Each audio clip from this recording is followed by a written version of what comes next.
How to train your dog. Dog training fundamentals. 1. The origins of dogs. Dogs are in essence descended from modern-day wolves. While domestication has dampened or eliminated many traits, some key natural instincts still remain. Like wolves, dogs are pack animals. What does this mean? Well, there are several traits that derive from being a pack animal. The important ones. When it comes to training, dogs are naturally sociable, they are used to routine and they are used to a social structure, i.e. the famed alpha male. As sociable animals, dogs thrive on the interaction with other dogs. A dog does not consider you as a human but rather a funny-looking dog. Therefore, dogs thrive on the interaction with you. Just like a wild wolf, rejected by the pack, if you starve a dog of this interaction, they will become unhappy and very agitated. When it comes to training, you can use this to reward or punish your dog. Interacting with your dog, e.g. patting, encouraging, excited talk, etc., can be as much of a reward as treats of food. Similarly, ignoring your dog, e.g. turning your back, stern talk, putting them in another room, etc., can be a harsh punishment for a dog. It's definitely better than smacking them. As with all animals, including humans, dogs thrive on routine. If they know what and when they are likely to be doing certain things, then they are relaxed and comfortable. They know what to expect and are not confused by ever-changing circumstances. Training should also stick to a routine. Decide when the best time of the day is best for you to train your dog and stick by that time as rigidly as possible.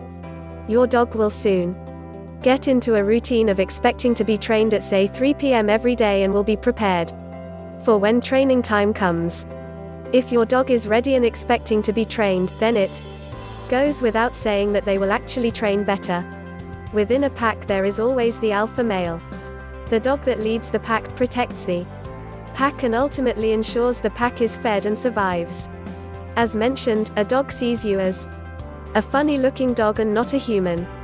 To be a good dog owner, you absolutely need to be the alpha male. How many nature programs have you seen where the alpha male is being challenged by one of the other would-be alpha males? Likewise, your dog will be challenging you to be the alpha male. This is a natural instinct for them. You must establish yourself as the alpha male from the beginning.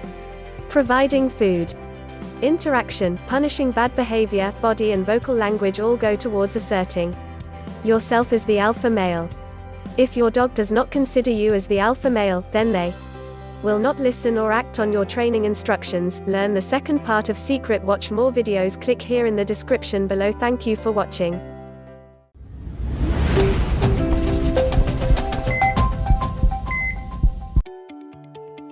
Getting a new dog is an exciting and enriching experience. Having said that, dogs can also pose some behavioral challenges while they settle into their new home, and this can be frustrating for you as the new dog owner. After all, one of the major benefits of dogs over other pets is the strong bond you can develop with them. Dogs aren't known as man's best friend for nothing, but that bond can only be really strong if your dog respects you and knows how to behave. And this is where dog training comes into play. Putting in place an obedience program for your dog will make your life easier. It's also good for your dog too. It goes a long way towards keeping your dog both happy and safe, and it helps to build a bond of trust between you both. So let's take a look at some useful dog training tips to help you on the way to a well-behaved dog. Number 1. You must establish yourself as the pack leader. In dog packs, the pack leader is the decision maker, and this needs to be you. Your dog has to know who's in charge. Note that you shouldn't use force or intimidation for this. Your dog will just become fearful of you and intimidated by you, and that's no basis for a good relationship. What's more, using domination and aggression gives your dog the wrong message about what it means to be pack leader and is sure to cause problems further down the line. No, being pack leader is about getting your dog to respect you and to trust you to lead and make the right decisions. Number 2. Be consistent. Don't let a puppy get away with things you don't want them to do when older. For example, if you don't want your dog to be allowed on the furniture when he's older, then don't let him on the furniture when he's a puppy, no matter how tempting it may be. It's important to make sure everyone in the family enforces the same rules on your dog so he doesn't become confused. Number 3. Be positive and have fun. If you're not enjoying the training, neither will your dog. Always be friendly and positive, and when your dog does well, reward him with praise, petting, and treats. Don't use training aids such as shock collars. All a shock collar will teach your dog is to be afraid of you, and you won't have a rewarding and loving relationship with your dog if he's scared of you. Number 4. Don't shout or scream. This can have the opposite of the desired effect. It's much better to speak at your normal volume in a calm but commanding way. Your dog doesn't learn how to behave by being told off or shouted at. Being corrected only tells him that he's doing something wrong. It doesn't tell him what to do instead. It's through getting praise and treats and other positive reinforcements that your dog learns when he's doing something right. Number 5. Have patience. Don't have unrealistic expectations when you start training your dog. Your dog is likely to pick up some things relatively quickly, while other things will take longer. Patience and perseverance are the keys, and you're much more likely to remain patient if you don't set your sights too high when starting out. As long as you stay consistent, your dog will gradually learn to be obedient and respond to your commands almost automatically.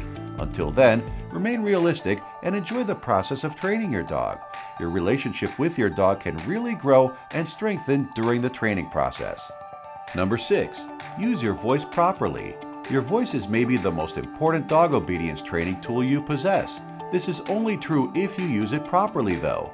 You must be authoritative and commanding. It's no use telling off or correcting your dog in a deep, firm voice only to then laugh or giggle afterwards. If you do this, you will lose any authority you had. Number 7.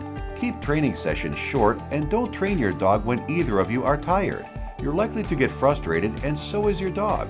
If you notice your dog's concentration starting to wander during a session, or you find yourself getting frustrated, cut the session short and come back to it later. Several short sessions will be more productive than one long session. Number 8. Listen to your dog. If your dog is showing you that he's not comfortable in a certain situation, for example, when meeting another dog, don't force things. Instead, respect his feelings and try again later. Similarly, if your dog is showing you he's getting frustrated during a session, quit for a while. Number 9. Always end your training sessions on a positive note. Praise and pet your dog and tell him how well he's done.